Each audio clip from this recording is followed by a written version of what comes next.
आप सभी लोग विराजमान हैं। ये स्थल महाप्रभु श्री हरिवंश जी से जुड़ा हुआ है। स्थल तो वृंदावन में बहुत हैं, किंतु ये सर्वप्रथम महाप्रभु इसी स्थल पर आकर विराजमान हुए थे। और आपने उनके जीवन संबंध में एक घटना सुनी होगी कि ब्रजवासी जो आसपास के थे बड़े आश्चर्यपूर्ण स्थिति में आके उनके पास पूछने लगे कि महाराज आप ऐसे निर्जन वन में कैसे रहोगे। बड़े बड़े जो आए भजनानंदी वो तो सारे आसपास के गांवों में निवास कर रहे हैं। उन्होंने कहा नहीं, हमको इसी वृंदावन में रहना है, इसी वृंदावन में रहना है और यहीं पर निवास रहना है। तो उन्होंने सब ब्रजवासियों ने, आसपास के ब्रजवासियों ने उनको तीर कमान दिया है और तीर कमान देते हुए कहा कि महाराज आप इस तीर कमान को चलाओ और आपका तीर जहां तक पहुंचेगा उतने ही भूमि आपकी। लीजिए भूमि गुसाई इतनी, पहुंचे तीर तुम्हारी तितनी। तो तवे कोयलिया घाटे ते तक तीर घाट पर मारो। उसी समय महाप्रभु ने कोयलिया घाट से, इस घाट का नाम क्या है? कोयलिया घाट। आजकल इसको लोग कोरिया घाट कहते हैं। कोरिया घाट नहीं है, ये कोयलिया घाट है। उसका अपभ्रंश हो गया, कोयलिया बन गया उसका। बड़ी भाषा में कोयलिया को क्या कहते हैं? कोरिया, कोयलिया, कोयल। तो कोयलिया बन गया। कोयलिया से धीरे धीरे लोग समझ नहीं पाए उसको, तो कोरिया बना दिया। कोरिया घाट नहीं है, ये कोयलिया घाट है। यहाँ पे क्यों कोयलिया घाट पड़ गया? क्योंकि वृंदावन इतना सघन था।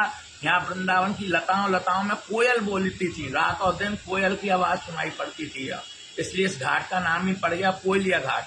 और इससे लगा हुआ एक घाट और है, उसको कहते हैं हित घाट। वो भी नाम विलुप्त हो गया है आज। किंतु इसका आपको इतिहास देखना है तो गोस्वामी चंद्रलाल जी महाराज की एक वृंदावन प्रकाश माला है, उसमें इस मंदिर का इतिहास और यहाँ के घाटों का इतिहास लिखा हुआ है। आज से 250 साल पूर्व के ये रचना है गोस्वामी चंद्रलाल जी की। उन्होंने यहीं से अपनी परिक्रमा का प्रारंभ किया है।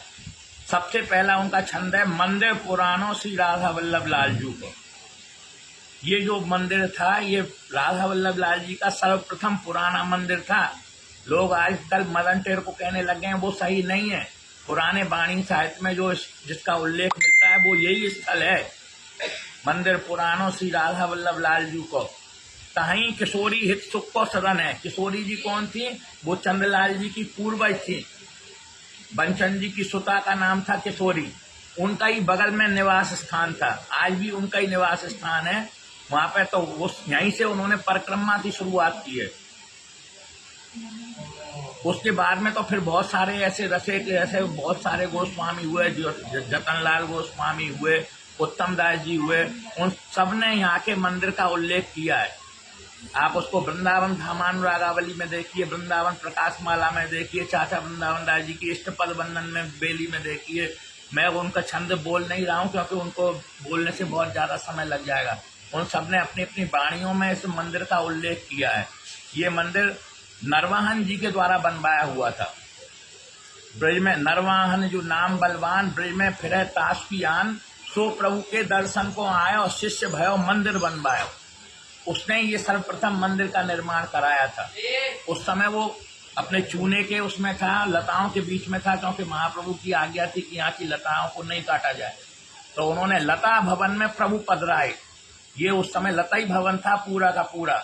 लता भवन में प्रभु पधराए, अनुरागी सब दर्शन आए। इसी स्थल पर महाप्रभु के जो सेव्य राधा वल्लभ लाल जी थे वो 51 वर्ष तक यहीं विराजमान रहे। 90 में विराजमान हुए और 90 से फिर 1641 में जब लाल पत्थर का पुराना मंदिर बन गया बंचन जी के समय में, तब वहां पर 1641 में गए हैं। तो 50 वर्ष तक, 51 वर्ष तक इसी स्थल पर विराजमान रहे।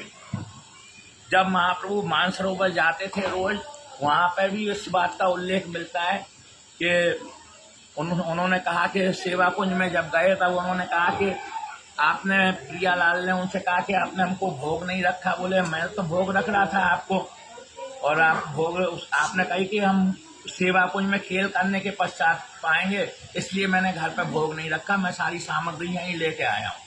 तो वहां पे भी इस बात का उल्लेख मिलता है।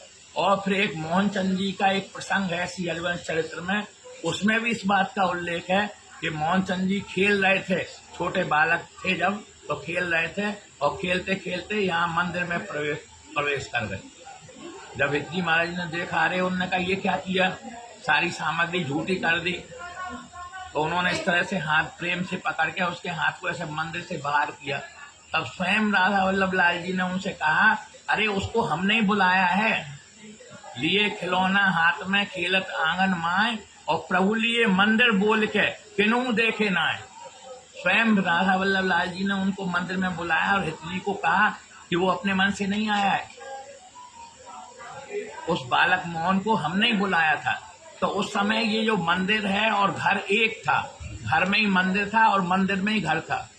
उस समय ये स्थिति थी कि मंदिर में ही घर था और घर में ही मंदिर था। उस समय मंदिर अलग नहीं था।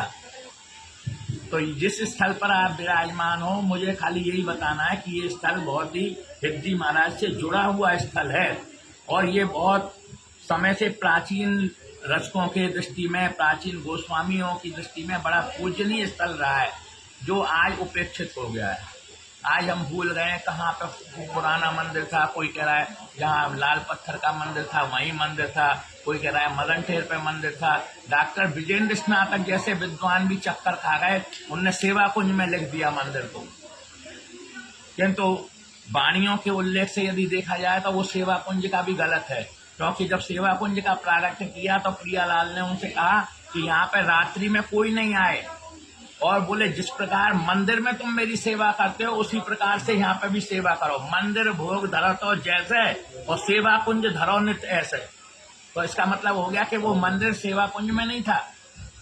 वो मंदिर कहाँ था, वो अलग था। वो ये स्थल है कोयलिया घाट का। उन्होंने कहा जैसे तुम अपने प्राचीन मंदिर में भोग रखते हो, इसी तरह से सेवा कुंज का जब प्रारंभ किया तो सेवा कुंज में भी उसी प्रकार से भोग रखो। तो इसका उल्लेख बहुत सारी वाणियों में बड़े सूत्र रूप में और विस्तार रूप में मिलता है। और यहाँ पे मोहन चंद जी महाराज के सेव्य स्वरूप जो लाडली मोहन महाराज जी हैं, जिनके आपने अभी दर्शन किए, वो यहाँ विराजमान है। और प्राचीन काल से ही 500 सालों से ये सेवा चली आ रही है। उनके जो वंशज हैं वो इस सेवा को कर रहे हैं और इनका नाम ठाकुर जी का है श्री लाडली मोहन जी। जैसे द्वितीय पुत्र के जो सेव्य स्वरूप थे उनका नाम क्या था, राधा मोहन जी। वो भी यहीं बगल में बैठे हुए हैं। इधर गली पार करोगे तो राधा मोहन जी का मंदिर है। वो कृष्णचंद्र जी के सेव्य स्वरूप है, क्योंकि महाप्रभु की आज्ञा थी कि भैया बिना सेवा के कोई भी भोजन नहीं करेगा। सेवा सबको रखना नितांत अनिवार्य है। क्यों अनिवार्य है? क्योंकि उससे अनन्य धर्म का पालन सहज रूप में ही हो जाएगा। यदि आप भोग नहीं रखोगे, सेवा नहीं रखोगे, तो जगह जगह खाओगे, जगह जगह पंगत में जाओगे। बोले स्वयं बनाओ, स्वयं भोग रखो। राधा वल्लभ लाल को रुचिसों जिमावो नित्य, और सो प्रसाद ले पाइए आन अनुचित।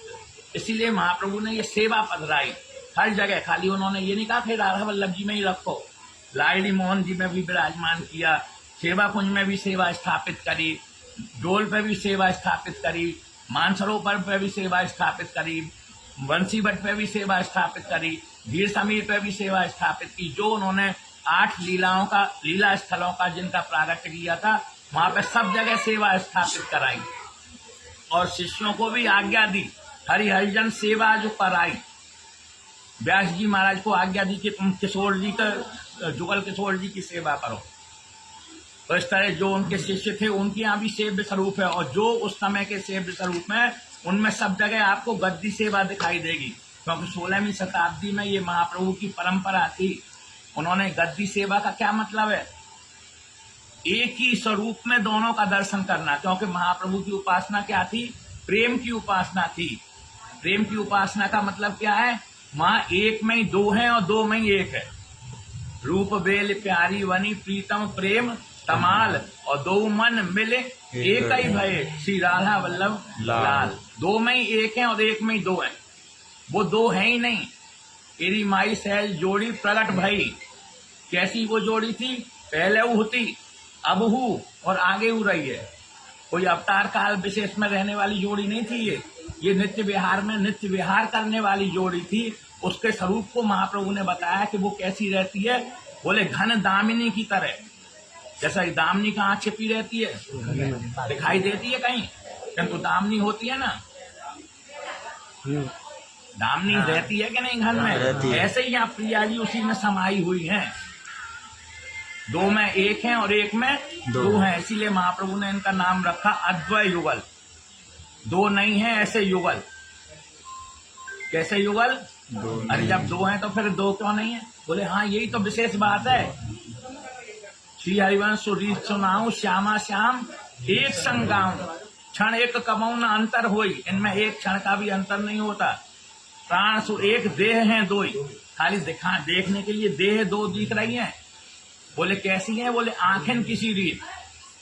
ये दो कैसे हैं? बोले आंखों की तरह हैं, यद्यपि न्यारी रहते हैं और देखत एक ही रीत। ये आंख जो देख रही है वो पीला देख रही है, तो वो दूसरी आंख को क्या दिखेगा? पीला। लाल तो नहीं दिखेगा ये फूल। बोले इसी प्रकार है ये हरिवंश जी महाराज की जो जोड़ी। उस स्वरूप का महाप्रभु ने 1590 में इसी स्थल पर प्रारंभ किया। इसलिए ये स्थल बहुत ही वंदनीय है, बहुत ही अभिनंदनीय है। आप जितने जने यहाँ पे विराजमान हैं वो भी सब बड़े भाग्यशाली हैं जो इस स्थल पे महाप्रभु के स्थल पे विराजमान है। आज इतना ही रहने दो क्योंकि सबको भूख लग रही है। श्री राम।